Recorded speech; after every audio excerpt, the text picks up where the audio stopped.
This is a video series that we're dealing with the National Senior Certificate Grade 12 2014 Information Technology Paper 1 Exemplar, and we are looking at question 2, which is the object-oriented programming question. Now, in the last video, this is part 2, this video, so in part 1 we created our object, and this is our object dealing with a relay event or an athletics event where we store the event, the team that won that event, the year that they won the event, and the record time. And we created a constructor and our accessor methods, and we were busy with our check for record function or procedure that we were busy with. So let's go look at that question just to recap. Here it is. Basically, it receives the name of the team and the time, and obviously the time that they just received for that.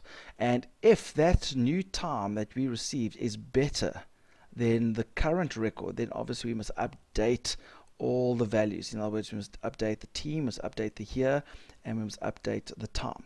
And I think we got that far in the last video. But the second part to it is, if you equal the record, then we still want to record that you got close to, you equal that record. So we are going to then add the team name and the year onto the year and team attributes and separate it by a semicolon. So that's basically what we want to do. So if we go look at our code, there is our procedure. We remember it's not a function because there was nothing that has to be returned. It takes in 2 parameters, and we checked if the new time is better than the record time. Better meaning it was less, a smaller number, because obviously in athletics you want the quickest number or the smallest number. If it is less than the record time, then we said change the team to the new team that we got as input there, change the record time to the time that was given as a parameter, and then the year we extracted from today's date. And remember, the year of and into string and the today, particularly those two, we can use because of these library files, the date utils, and the into string we can use because we use sysutils. And if we don't have that there, then those are going to give us errors. So that is what happens if the time is better. But if it's not, else. The other option is if the times are the same. If the new time that we get is exactly the same as the time that I've got in my current, if I can spell record time correctly, in our current attribute, if they're the same, then what are we going to do? Well, let's have a begin and end. And let's go just to see what we're going to do. Yeah, so we're going to record the new team. So new F team. Now I can't just say new equals to the new team, because then I'm going to lose the current team. But I want to take whatever's in this attribute, so in F team, and then I'm going to add a semicolon, and then I'm going to add the new team. So it's going to take the current team, add a semicolon onto it, and then have the new team. So we can still see who got it first, but we can also see the teams that equal the record later on. And we're going to do something very similar with the year. And here is the biggest reason why we need to make year a string. So there we go. Year is equal to whatever's in the year at the moment plus a semicolon plus we want today's year, which is going to be today. But that returns the whole date. So we just want the year of that. So I'm going to say year of today. So it'll return the year of today only.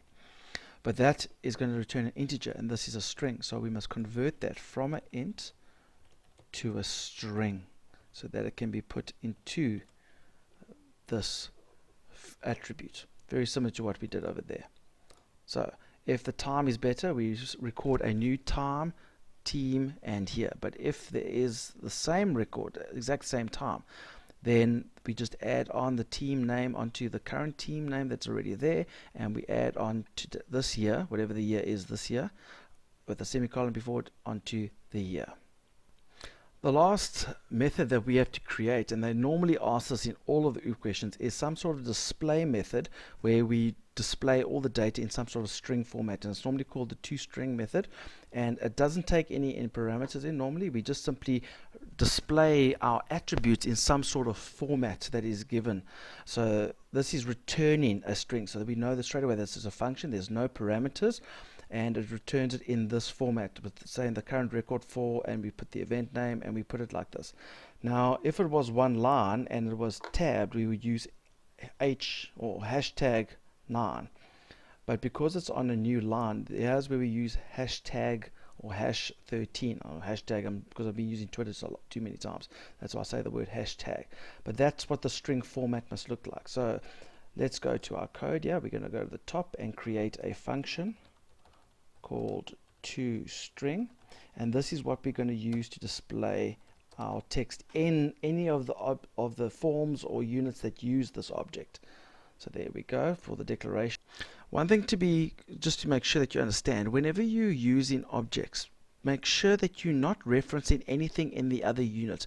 We know that we're going to use this form and all these details, and yeah, you can see there's a rich edit component that we're going to display, but there must be no reference to any of these components in our class that we are creating. This must be completely independent and unique, that any unit, whatever objects or components they've got in it, can use this class or this object.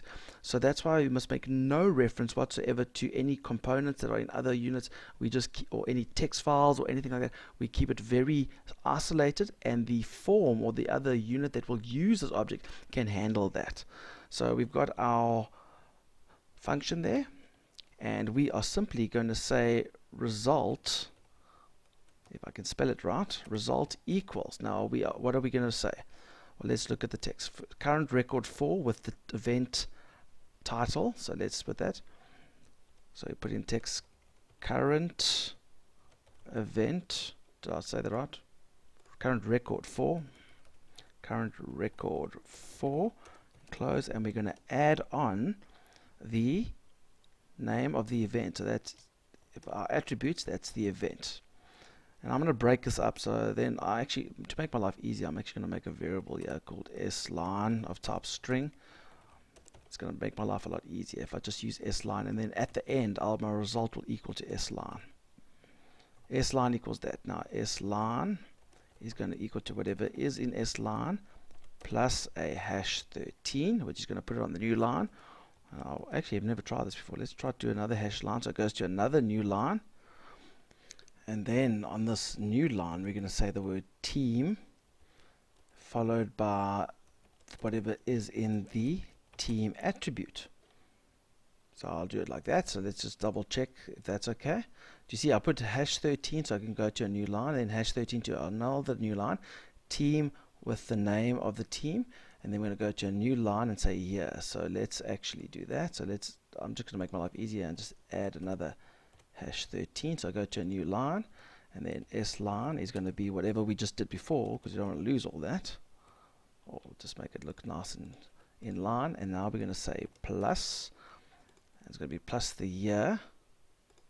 So we're going to say the word year with a colon, and then we're going to say the event or the attribute for f here, and add another hash 13 to go to a new line. And then sline is going to equal to whatever is in sline again, plus now we've done here. Now obviously this will be the time, and they want us to say the words time. So say time with a colon, and then here is where we're going to say f record time. Do we have record time? I'm going to say record time like that, and it's going to probably not allow me to do that. Why? Because record time, if you remember correctly, was a real. So we need to convert that from a float to a string so that we can display it in that string text, because we're returning this whole string. Now they display it to 2 decimal places. Yeah, you can see the example, and then they say the word seconds. So we should probably do that as well. So I'm going to use float to string f, and that takes in 4 parameters. That variable that we want to display to 2 decimals. Then I'm going to say ff fixed, and let's say 8,2 decimal places, and then plus the word seconds at the end. There we go. And that is our toString. Now that's just no, that's actually not our toString. That's just sline. Once we have finished constructing our sline, then I can say result must return sline. So whatever sline is, you return that as the string that's going to be displayed whatever component or whatever form is going to use this. So there we go. We've got our unit. We've created or used the library files that we need to be able to use the float to string and the date utils and the date things. We declared our object. We've got our private attributes, the 3 strings and the real. We created a constructor which took all those values as parameters and put them into those attributes. We've got our accessor methods which can access those attributes or the values and send them back to whatever form is using them. Check for records, so if the record's changed or if there's a new record, it does that, and then the toString which will display it. Now we've done our object. Now let's go and use it in the main program, and let's look at the next question. Now this all has to do with the main program. On the first button, it's very simple. We're going to write code to declare a boys19 object based on this, and we're going to manually put this data in. So that menu is going to manually be put in, and then we're just going to call the toString function to display it. It's very simple, very easy. That's why it's only 5 marks. So let's have a go at it. So here we go. We've got our first bit. So there I'm going to double click on the record. Now we're actually not going to get to this code first. The first thing I must do is go right to the top, and we must add the class event so that we know when we declare a T-relay event so that it knows what it is. So T-class event. So that is the name of the unit that we've got over here, which I must just make sure that I've saved. Then I must come and declare as a global variable over here. I'm going to declare, and they said we must declare it as a, let's have a look, there, boys19 relay. There, boys19 relay of type, if I remember correctly, if we go here, it's a T relay event. So I say T relay event. So that is my object. There we go. I declared a global object. Now in this form, we are going to say boys19 relay, which is our object. Now we're not going to say dot create. Please don't do that. Remember the create is different. We say equals to a T relay event dot create. That's the only time you do something like that. Dot create. And now we're going to input the values that they've given us over there manually. So there's no input. We're just going to manually put them in. So if I look at the first, if you just double check that, it's first the event. So we'll say boys under 19. And there we go. I've already typed it in. There's the string for the event name. There's the team name. There's the year in string format. And the time, record time in real. So I've created it. Now in that rich edit control, I should probably clear it first. And then that rich edit control dot lines dot add. Now I can use that toString function. Now I can't just type toString. It doesn't know what it is. So I need to say my name of my object, boys19 relay. That is my variable, technically my object, dot there's the toString. So it will return the string with all that data and display it in there. And that should be it. And let's run it, and hopefully it all runs. That's the problem. If you've made a mistake, it's only going to tell you in your event particularly. It'll only tell you if you've got mistakes over here. So I've got a funny feeling there's probably a mistake in my class. You can only test your class once you write the main code here. So we can say, okay, that's a silly mistake. I should have just put that colon there. I was just testing to see if you were awake. That's why I did it on purpose, obviously. And if you run it, there we go. That's a bit better. And if we click on this button, there we go. It's probably going to be our best interest to enable, sorry, not disabled, but enable that button. So we're going to do that as well, so we can get to the next question. I don't know why they didn't specify that. So let's see the button validate dot enabled equals true. They should have probably said that in the question, but there we go. We've enabled it. So just to recap, once you've created your object, you must remember to first use the name of the object file, which is the name over there. Then you declare a global variable of the type event, or the type object over there that you declared. So there it is, the T relay event. You declared it over there, and then you call the constructor. First the name of the thing equals T relay event.create, and then you can use any of those methods that you created in the first part of the question. We're not going to free it yet because we're still going to do a few things with it. So those are the main steps there. For part 3 of that video, you can look at our YouTube channel or at our website, or follow us on Facebook, follow us on Twitter. We'd love to hear from you and your comments. And remember, don't do it the long way, do it the Mr. Long way. As I said, don't forget our website. There it is.